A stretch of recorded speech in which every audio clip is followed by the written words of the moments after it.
আজকে যেটা আমরা দেখব সেটা হচ্ছে মিসস্টেটমেন্ট ইন প্রসপেক্টাস। তো আমরা দেখেছিলাম যে যখন একটা কোম্পানি পাবলিকের কাছে তাদের শেয়ার ইস্যু করতে যায় বা টাকা তোলে বা টাকা রেইজ করে কাদের থেকে, পাবলিকের কাছ থেকে, তখন কোম্পানি প্রসপেক্টাস ইস্যু করে পাবলিককে। প্রসপেক্টাসে আমাদের কী থাকে, কোম্পানির ব্যাপারে A to Z ডিটেল থাকে, যে একটা কোম্পানির মধ্যে তাদের ফিনান্সিয়াল রিপোর্ট কী ছিল, আগের বছরের ইনফরমেশন কী ছিল, কজন ডাইরেক্টর আছে, কেমন পারফর্ম করছে, ইচ অ্যান্ড এভরি ডিটেলস একটা কোম্পানির ব্যাপারে সেই প্রসপেক্টাসে পাওয়া যায়।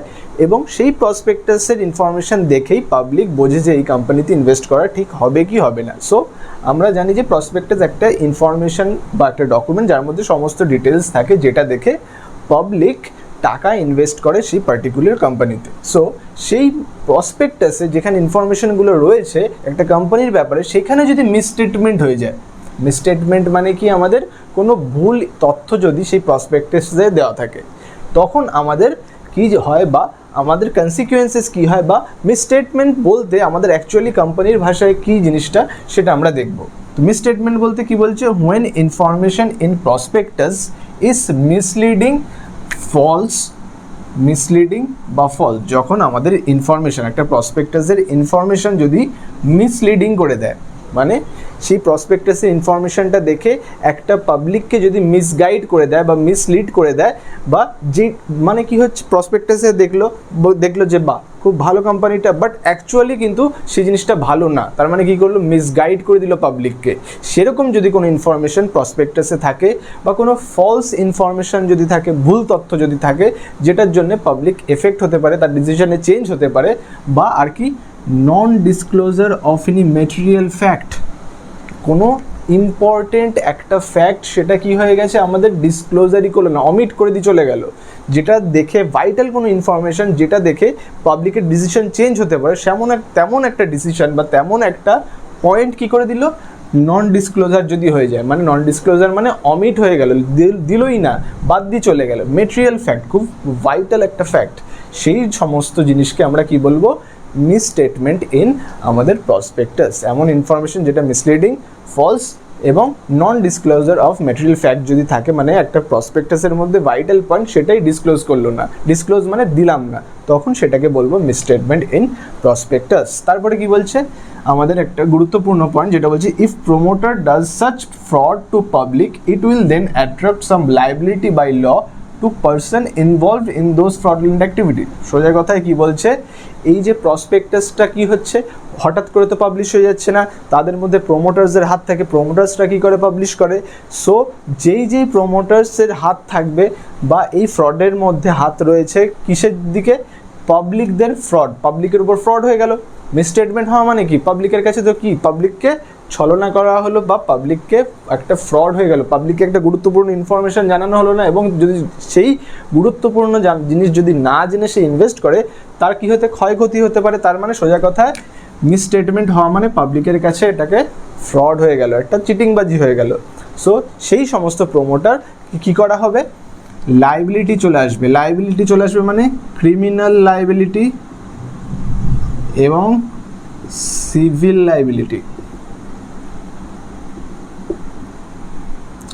যেই প্রমোটার্স এইটার মধ্যে জড়িত ছিল তাদের ওপর ক্রিমিনাল লাইবিলিটি এবং সিভিল লাইবিলিটি, দুই লাইবিলিটি ইম্পোজ করে দেবে। কে ইম্পোজ করবে, ল ইম্পোজ করে দেবে। কিসের জন্য, কারণ সেই প্রমোটার্সরা ফ্রডুলেন্ট অ্যাক্টিভিটিতে জড়িত ছিল বলে। ঠিক আছে, সো আমাদের একটা ফেমাস কেস স্টাডি আছে, রেক্স ভার্সেস কিলস্যান্ট। সেখানে কি হয়েছিল, যে প্রসপেক্টাসটা ছিল তার মধ্যে কোন রেটে ডিভিডেন্ড, আগের বছরে কি হয়েছিল, ডিভিডেন্ড ডিস্ট্রিবিউট করা হয়েছিল, সেই ব্যাপারে প্রসপেক্টাসের মধ্যে, প্রসপেক্টাসের মধ্যে আগের বছরে ডিভিডেন্ড বলতে মানে কি, শেয়ার যে ইনভেস্ট হয়েছে সেই শেয়ার ক্যাপিটালের এগেনস্টে পাবলিকদের যে ডিভিডেন্ড দেয়, সেই ডিভিডেন্ড আগের বছরে সেই পার্টিকুলার কোম্পানিতে কি হয়েছিল, ডিস্ট্রিবিউট করা হয়েছিল পাবলিকের কাছে। সো ডিভিডেন্ডটা যে কোথা থেকে ডিস্ট্রিবিউট করা হয়েছে, ডিভিডেন্ড আমাদের প্রফিট থেকে এবং ফ্রি রিজার্ভ থেকে ডিস্ট্রিবিউট করা হয়। মানে কোনো একটা কারেন্ট ইয়ারে যা প্রফিট হলো একটা কোম্পানির, সেই প্রফিট থেকে ডিভিডেন্ড ডিস্ট্রিবিউট জেনারেলি হয়ে থাকে। বাট সেই কারেন্ট ইয়ারে যদি প্রফিট না থাকে তখন আমরা ডিভিডেন্ড কোথা থেকে ডিস্ট্রিবিউট করি? ফ্রি রিজার্ভ থেকে। সে ফর এক্সাম্পল সেই বছরে প্রফিট হলো না, লস হয়েছে, তখন প্রফিট থেকে তো ডিভিডেন্ড তো ডিস্ট্রিবিউট করা যাবে না, তখন কি করতে হবে? Free reserve. ফ্রি রিজার্ভ মানে একটা রিজার্ভ, একটা ভাঁড় থাকে যেখানে আগের বারের কোনো প্রফিট বা যে কোনো কাছ থেকে যদি ইনকাম থাকে সেই ফ্রি রিজার্ভে জমা হয়ে থাকে, সেটা সেই কারেন্ট ইয়ারের না, পাস্ট ইয়ারের থাকে, সেটা ভাঁড়। যদি সেই কারেন্ট ইয়ারে প্রফিট না থাকে তাহলে কোথা থেকে টাকা আসবে? সে ভাঁড়ে যেটা জমিয়ে রেখেছে আগের বছরের সেই ফ্রি রিজার্ভ থেকে ডিভিডেন্ড কি হয়েছে আমরা পাবলিককে দিতে পারি। সো এইখানে এই কেস স্টাডিতে কী হয়েছিল, ডিভিডেন্ড বলে দেওয়া হয়েছিল যে আগের বছরে আমরা ডিভিডেন্ড তো পে আউট করেছি, কিন্তু একটা মেটেরিয়ালিস্টিক ফ্যাক্ট মানে ইম্পর্টেন্ট ফ্যাক্ট যে কোথা থেকে ডিস্ট্রিবিউট, সোর্স কি, প্রফিট থেকে ডিস্ট্রিবিউট করা হয়েছে না ফ্রি রিজার্ভ, সেটাই দেয়নি। তার মানে কি হয়ে গেল, এখানে অমিশন হয়ে গেল, non disclosure of material fact. এটা ইম্পর্টেন্ট, মানে কি হয়েছে সেই বছরে কি হয়েছিল, তারা ফ্রি রিজার্ভ থেকে ডিভিডেন্ড ডিস্ট্রিবিউট করেছিল নাকি প্রফিট থেকে। তার মানে সেই বছরে তাদের কি হয়ে গেছিলো, লস হয়ে গেছিলো। তাহলে এটা লস রানিং কোম্পানি, সেখানে কি পাবলিক কি করবে, ইনভেস্ট করতে চাইবে? যে যেই কোম্পানি লসে রান করে সেখানে কখনোই সে কি করবে না, পাবলিক ইনভেস্ট করবে না। সেই গুরুত্বপূর্ণ ফ্যাক্টটাই তারা দেয়নি। তার মানে কি লসে রান করেছিল, বাট তারা বলেছে আমরা ডিভিডেন্ড কী করেছি, দিয়েছি, বাট তারা আদৌ প্রফিট থেকে দেয়নি, ফ্রি রিজার্ভ থেকে দিয়েছিল। তো এই গুরুত্বপূর্ণটা না দেওয়ার ফলে কী হয়ে গেছিলো, আমাদের মিসস্টেটমেন্ট ইন প্রসপেক্টাস হয়ে গেছিলো। কী হয়ে গেছিলো, মিসস্টেটমেন্ট ইন প্রসপেক্টাস। তো এর ফলে কী হয়ে গেছিলো, আমাদের লায়াবিলিটি, আমাদের যে ডাইরেক্টর বা প্রমোটারের ওপর লায়াবিলিটি চলে এসেছিলো, সেই লায়াবিলিটি ইম্পোজ করে দেওয়া হয়েছিল, করে দিয়েছিল। প্রমোটারের ওপর কী চলে এসেছিলো, লায়াবিলিটি রেজ হয়ে গেছিলো, বা তাদের মাথায় লায়াবিলিটি চলে এসেছিলো, সেটা criminal and civil liability. Criminal এবং সিভিল লায়াবিলিটি কি, সেটা এবার আমরা দেখব। আমাদের কি দেখলাম যে যদি আমাদের প্রসপেক্টাসে কোনো আনট্রু স্টেটমেন্ট থাকে, মিসলিডিং স্টেটমেন্ট থাকে, এবং কোনো যদি আমাদের ফ্যাক্ট অমিট হয়ে যায় যার জন্য আমাদের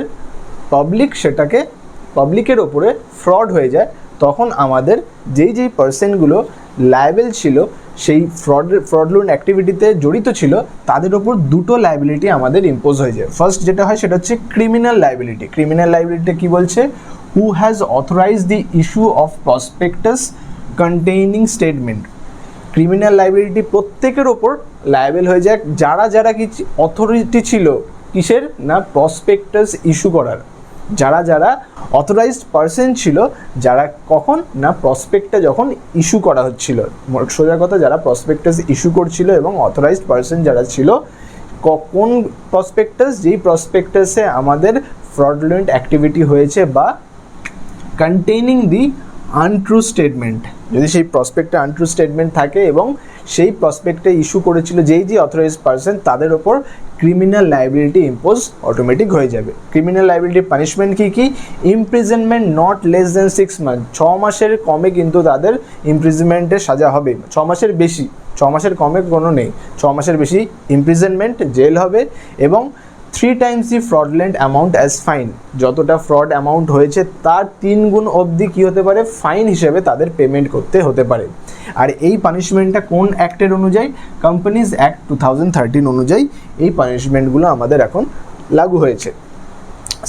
সেকেন্ড কি হচ্ছে, সিভিল লায়াবিলিটি। সেখানে কি বলছে, মানে যেই পার্সনগুলো আমাদের ফ্রডুলেন্ট অ্যাক্টিভিটিতে যে অথরাইজড পার্সনগুলো জড়িত ছিল তাদের উপরে ক্রিমিনাল লায়াবিলিটি তো হবে, তাছাড়াও আমাদের আরেকটা সিভিল লায়াবিলিটিও ইম্পোজ হতে পারে যদি where the purchaser of the share বা ডিবেঞ্চার, যারা যে পাবলিক শেয়ার বা ডিবেঞ্চারটা কিনেছিল সে ভুল স্টেটমেন্ট বা ভুল প্রসপেক্টাসটা দেখে তাদের যে লস বা ড্যামেজ হয়েছে, যদি লস বা ড্যামেজ হয়ে যায় তখন সেই পার্সনগুলোর ওপর যারা কিনা ওইটাতে জড়িত ছিল এই ফ্রডলেন্ট অ্যাক্টিভিটিতে, তাদের উপর সিভিল লায়াবিলিটিও অ্যাড হয়ে যাবে, মাথায় চলে আসবে।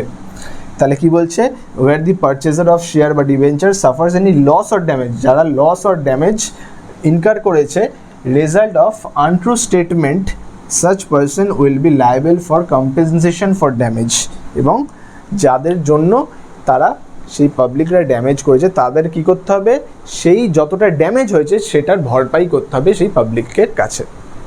সো আমার দুটো দেখলাম যে যারা প্রসপেক্টাসে ভুল প্রসপেক্টাস ইস্যু করেছে তাদের উপর ক্রিমিনাল লায়াবিলিটি চলে আসবে, এবং সেই ভুল প্রসপেক্টাস ইস্যু করার জন্য যদি পাবলিকরা যদি সাফার করে, ড্যামেজ হয়, লস হয়, তখন আবার আরেকটা অ্যাডিশন হয়ে যাবে লায়াবিলিটি, সেটা হচ্ছে সিভিল লায়াবিলিটি। ঠিক আছে, দুটোর ক্ষেত্রে আমাদের পানিশমেন্ট আমরা দেখলাম। আচ্ছা, এবার দেখবো যে ক্রিমিনাল লায়াবিলিটি বা সিভিল লায়াবিলিটির থেকে কি আমরা কেউ কি বাঁচতে পারে, কোনো কারণে কি বেঁচে যেতে পারে? তো অ্যান্সার ইজ ইয়েস। তার আগে দেখবো যে কি পার্সন লায়াবিল ফর আনট্রু স্টেটমেন্ট, কোন কোন পার্সনদের আমাদের লায়াবিল করা হয় যারা কিনা আনট্রু স্টেটমেন্টের জন্য, যারা প্রসপেক্টে ইস্যু করাতে জড়িত ছিল। তো মেনলি কারা বানায় প্রসপেক্টাস? ডাইরেক্টরস, প্রোমোটার্স আর এক্সপার্টরা মিলেই বানায়। তো এদেরকেই আমরা লায়াবিল করব বা দোষ দেব যদি ভুল প্রসপেক্টাস ইস্যু হয়ে যায়। কারা? ডাইরেক্টরস, প্রোমোটার্স, এক্সপার্টদের মধ্যে আমাদের যারা CA, chartered accountant, cost accountant, যারা এক্সপার্ট হিসাবে কাজ করছে সেই কোম্পানিতে, তাদেরকে এক্সপার্ট বলা হচ্ছে। আচ্ছা, কোন কোন ক্ষেত্রে আমাদের সিভিল লায়াবিলিটি থেকে ডাইরেক্টর বা প্রোমোটার বেঁচে যেতে পারে? কোন কোন ক্ষেত্রে বেঁচে যেতে পারে? সেই ডাইরেক্টরটা দেখা গেল সে ডাইরেক্টর হিসাবে কাজ করার কনসেন্ট তো দিয়েছিল, অনুমতি তো দিয়েছিল, রাজি হয়েছিল, বাট এই যখন ফ্রড প্রসপেক্টাসটা ইস্যু করা হচ্ছিল তার আগে সে ইনকার করে দিয়েছিল ডাইরেক্টর পদ থেকে সে ইস্তফা দিয়ে দিয়েছিল। সেই ক্ষেত্রে ডাইরেক্টর কিন্তু সিভিল লায়াবিলিটি থেকে বেঁচে যাবে, কারণ সে যখন দেখলো যে ভুল প্রসপেক্টাস ইস্যু করা হচ্ছে, ইস্যু করার আগেই সে ডাইরেক্টর পদ থেকে সরে গেছে, তখন কি হয়ে যাবে? ডাইরেক্টর কিন্তু বেঁচে যাবে, তাকে কোনো পানিশমেন্ট দেওয়া হবে না, সিভিল লায়াবিলিটি তার উপর ইম্পোজ হবে না। সেকেন্ড কেস কি হতে পারে? একটা হয় ফ্রড, আর মিস রিপ্রেজেন্টেশন। ফ্রড মানে কি হয়? যে ডাইরেক্টররা জানতো যে এটা ভুল, তবুও সে কি হয়েছে? সাথ দিয়েছে। আরেকটা হচ্ছে মিসরিপ্রেজেন্টেশন। ডাইরেক্টরটা কি, সে ভুলটাকেই সত্যি মেনেছে, সে হয়তো ঠিকঠাক করে বুঝতে পারেনি, সেটাকে বলা হচ্ছে মিসরিপ্রেজেন্টেশন। ভুল হয়েছে, বাট একটা ক্ষেত্রে কি হয়? ডাইরেক্টরটা ভুলটাকেই সত্যি মেনে নেয়, সেটা সে বুঝতে পারে না, তখন সেটাকে মিসরিপ্রেজেন্টেশন বলে। আর জেনে বুঝে কোনো ভুল করাকে সেটাকে বলা হচ্ছে ফ্রড। তো কি হচ্ছে? যদি মিসরিপ্রেজেন্টেশন হয় সেক্ষেত্রেও কিন্তু ডাইরেক্টর কী হয়ে যাবে? বেঁচে যাবে, কারণ সে ভুলটাকে সত্যি মেনে নিয়েছে বা সে বুঝতে পারেনি। ঠিক আছে, তখন সে কী হয়ে যাবে? সিভিল লায়াবিলিটি থেকে বেঁচে যাবে। আরেকটা কেস কী হতে পারে? কখন বেঁচে যেতে পারে?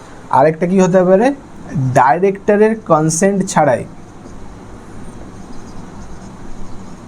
ডাইরেক্টর এই প্রসপেক্টে ইস্যু করতে বারণ করেছিল, নোটিশ দিয়েছিল যে এটা ছাপিয়ে নাও। কনসেন্ট ছাড়াই যদি প্রসপেক্টাসটা ইস্যু করা হয় এবং ডাইরেক্টর প্রুফ করতে পারে যে হ্যাঁ আমি কনসেন্ট দিইনি, সেক্ষেত্রেও ডাইরেক্টর কী হয়ে যাবে? সিভিল লায়াবিলিটি থেকে বেঁচে যাবে, কারণ সে অবভিয়াসলি সরে এসেছিল, তারপরে ভুল প্রসপেক্টাসটা ইস্যু করা হয়েছে। কনসেন্ট ছাড়া হতে পারে। আরেকটা কী হতে? Without knowledge.